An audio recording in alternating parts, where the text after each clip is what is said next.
Welcome to Fraud Exposed. My name is Lori Maddock from Credit Education Consultants, and today I am speaking with Win-Win. And if you want to avoid fraud or know what to do if you've been a victim, stay with us. Don't get ripped off. And today we're going to be talking about multi-factor authentication and why it's important for you to use it. So, Win, please do an introduction for yourself. Hi, thank you. My name is Win Win. I'm a founder of Cyber Armors and owner also of Scam Tips, where we write blog about scams. Gotcha. Now, I don't know a lot about multi-factor Mhm. authentication, and I want to share a story, and then I'm going to ask you how it works. But I think I sent you the story. Recently, some lady, I guess, fraudsters ported her cell phone number Mhm. to a new phone, and using multi-factor authentication with the new phone, they were able to access her accounts and drain the money out of the accounts. And, it's funny because I actually called my cell phone company yesterday and, bizarrely, and this scares me a little bit, when I spoke to them a while back, they told me I needed to change my 4-digit, account, code that they ask for when, to verify who you are, and they said I had to change it to a 6-digit, and I did. I wrote it down, and when I called yesterday, they said that that was the wrong number, and I said, "No, Mhm. it's not." But, they were able to verify me, and I was able to change it back to a 4-digit number, which, to me is, like, not a lot of information to do that. And so I shared with her that story I just told you about, "Hey, I'm a little bit nervous that someone can try and go in and do the same thing to my accounts." And in my mind, I'm thinking, there's really not a lot of protection, um, just having this code. And she did actually send me, a code that I had to read back to her to prove it was me. But when I read that story, it just made me really, really nervous that the criminals are becoming smarter and they're gonna just drain all the money. So talk a little bit about multi-factor authentication and how it works. Okay. Yeah. So traditionally, we use only the username and password to log into our website, like our email or our bank account. So with because of that, hackers start to performing, brute force attacks or account checking, um, where they keep hammering to test the username and password, right, to log into it. And they very successful because it's very straightforward, very easy for hacker to do. As you've seen from our dark web blog, where hacker have millions, billions of password, to use. So as a solution for that, they we develop a people technologies developing multi-factor authentication or two-factor authentication. What this is when you log into the using your username and password, they would ask for additional random code or unique code to it. And for example, when you log in, they send you a text message with the 6-digit code, and you would Right. have entered that in. And these 6-digit code are randomized, right? So it's always unique. So what happened is when hacker able to log in using your username and password, they wouldn't be able to log in successfully because they unable to bypass the two-factor authentication. Yeah, unless they buy a phone somewhere and the phone company allows them to port over the number like that story I gave you, that's another way around it. But I think, I know I have two-factor authentication on almost everything just because I've already been compromised, so I wanna Mhm. keep my stuff as safe as possible. Um, can you share any other stories about or stories about what happens if you don't use the multi-factor or two-factor authentication? And I think senior Oh, citizens need to listen to this because, I have family members that are elderly, and I try to explain to them how it works, but, yeah. I don't know that they get it, so So typically, a lot of the people reuse the password, right? So they have one password or two password for everything, every website out there. So when when hacker um capture a lot of password over the place. So as you're saying, like targets, or even a small business, they breach the computer, the network, and they steal the password from there, and they packet all these username and password across, you know, over the place, and they keep attempting to break into different companies, different websites, like the banks. So they're using this username and password. So it's very effective, very easy, because all it takes is just one simple request, and they could verify whether your account is your password is legit, or the same or not, and they're able to access very easily.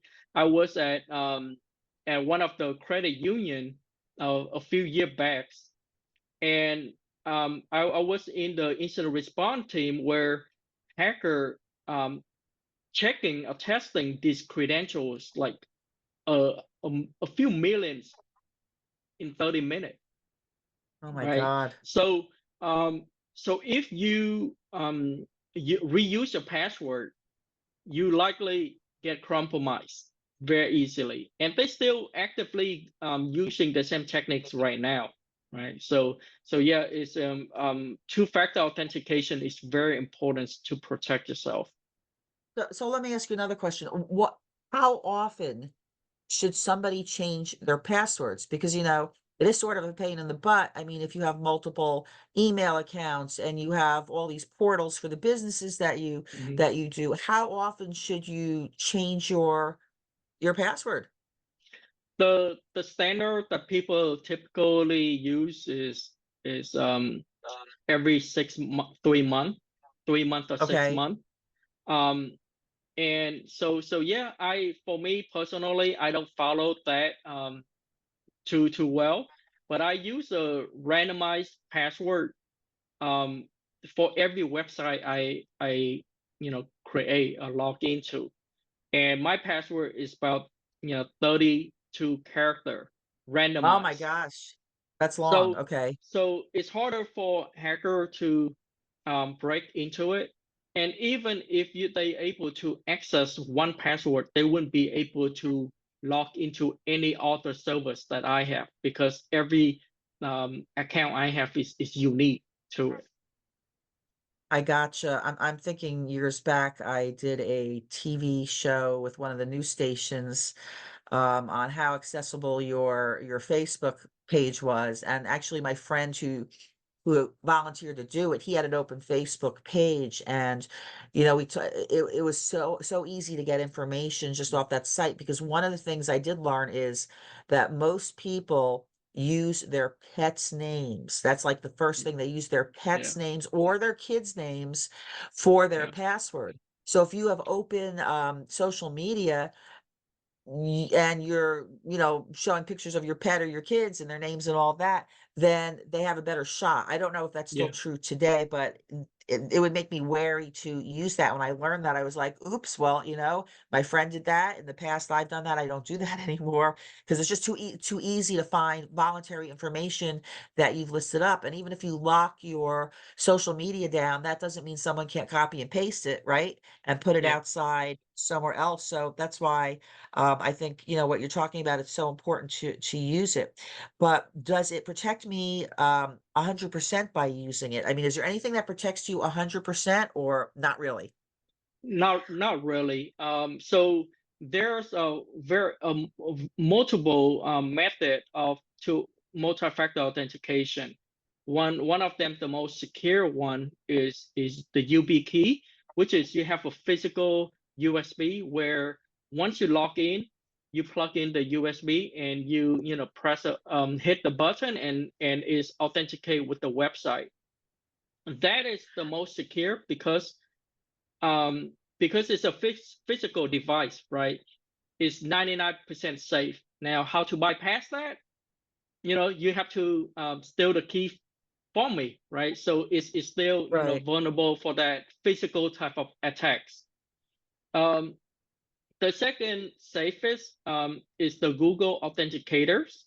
the where you install the app on your phone, and it generate a new code every time, right? Every minute.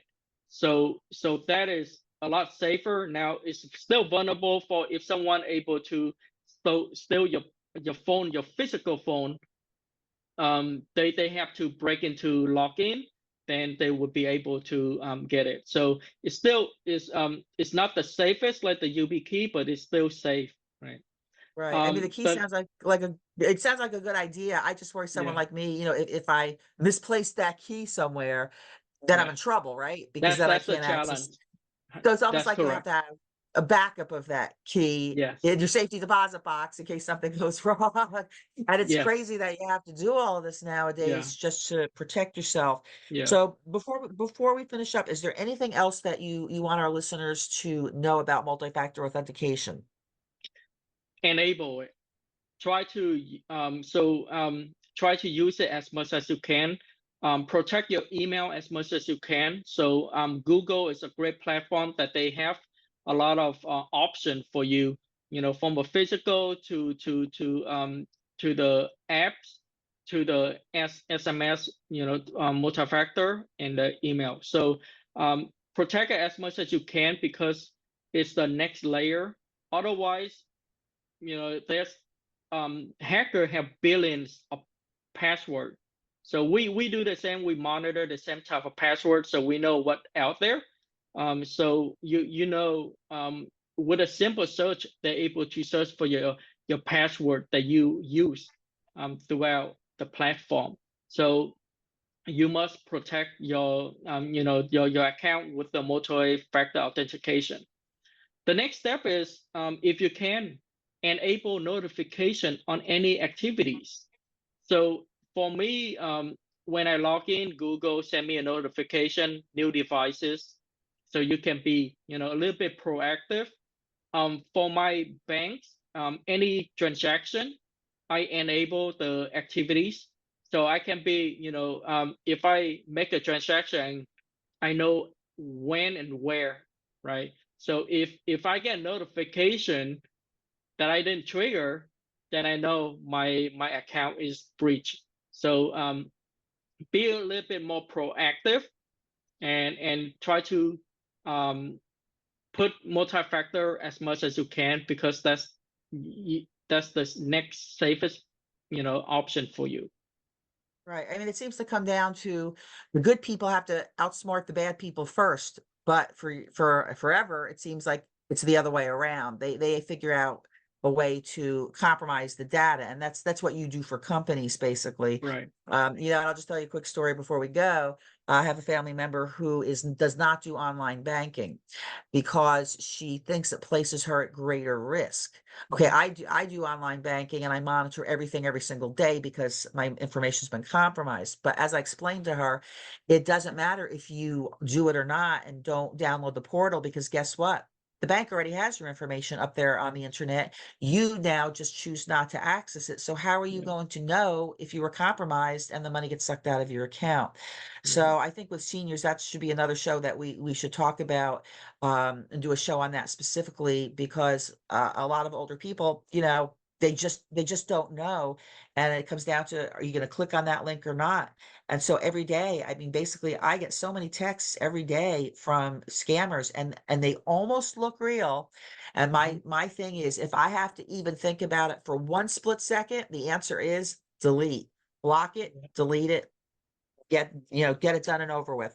Well, I want to thank you for joining me again today on covering multi-factor authentication. For our listeners, thanks for staying with us, and we'll be back soon.